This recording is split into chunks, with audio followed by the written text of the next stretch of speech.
আসামের ভূমিকম্পে কেঁপে উঠল গোটা উত্তর পূর্ব ভারত। 5.9 মাত্রার শক্তিশালী ভূমিকম্প অনুভূত। ভূমিকম্পের উৎসস্থল ছিল আসামের গুয়াহাটি এবং তেজপুরের মধ্যবর্তী ঢেকিয়াজুলি এলাকা। গুয়াহাটি সহ বরাক উপত্যকা এবং উত্তর পূর্ব ভারতের অন্যান্য অংশেও কম্পন অনুভূত। ভারত, বাংলাদেশ, নেপাল, মায়ানমার, ভুটান, চীন 6টি দেশে ভূমিকম্প অনুভূত হয়েছে আজ। সবাইকে আফটার শকসের জন্য সতর্ক থাকার পরামর্শ। প্রবল ভূমিকম্পে কয়েক মিনিট কাঁপল ধরিত্রী। আজ রবিবার বিকেল 4:41 ভূমিকম্প অনুভূত হয়েছে। আসামের ঢেকিয়াজুলি অঞ্চলে 5.9 মাত্রার শক্তিশালী ভূমিকম্প অনুভূত হয়েছে। ভূপৃষ্ঠ থেকে প্রায় 15 কিলোমিটার গভীরে ছিল উৎপত্তিস্থল।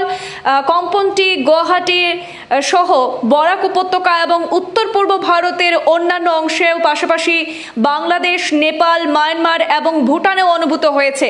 বরাক উপত্যকার 3 জেলাতেও ভূমিকম্প অনুভূত হয়েছে। পাশাপাশি পার্শ্ববর্তী রাষ্ট্র বাংলাদেশ, নেপাল, মায়ানমার এবং ভুটানেও ভূমিকম্প অনুভূত হয় বলে জানা যায়। ভূমিকম্পের ফলে অনেক ভবন দুলতে দেখা যায়, তবে এখনো পর্যন্ত বড় ধরনের কোনো ক্ষয়ক্ষতি বা প্রাণহানির খবর পাওয়া যায়নি।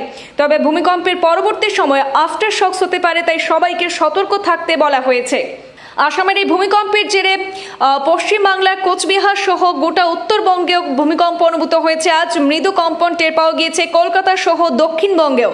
রবিবারের এই ভূমিকম্পে উত্তরবঙ্গে পাহাড় এবং সমতলে বিস্তীর্ণ অঞ্চলে কম্পন অনুভূত হয় বলে প্রাথমিকভাবে জানা যায়।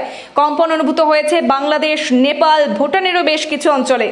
ভূমিকম্পের জেরে এখনো পর্যন্ত ক্ষয়ক্ষতির কোনো খবর প্রাথমিকভাবে পাওয়া যায়নি, তবে কম্পন টের পেতে আতঙ্কিত হয়ে পড়েন স্থানীয় বাসিন্দারা। ভয়ে অনেকেই বাড়ি ছেড়ে বাইরে বেরিয়ে আসেন। গত সপ্তাহে আসামের শোনিতপুরে ভূমিকম্প হয়েছিল, আর ওই সময় রিক্টার স্কেলে কম্পনের মাত্রা ছিল 3.5। গত 2 সেপ্টেম্বরও সেই ভূমিকম্পের পর আজ রবিবার ফের কম্পন অনুভূত হয়েছে আসামে, এবং এবারে ভূমিকম্পের মাত্রা অনেকটাই বেশি ছিল। 5.9 মাত্রার শক্তিশালী ভূমিকম্প অনুভূত হয়েছে গোটা আসাম সহ উত্তর পূর্ব ভারতে।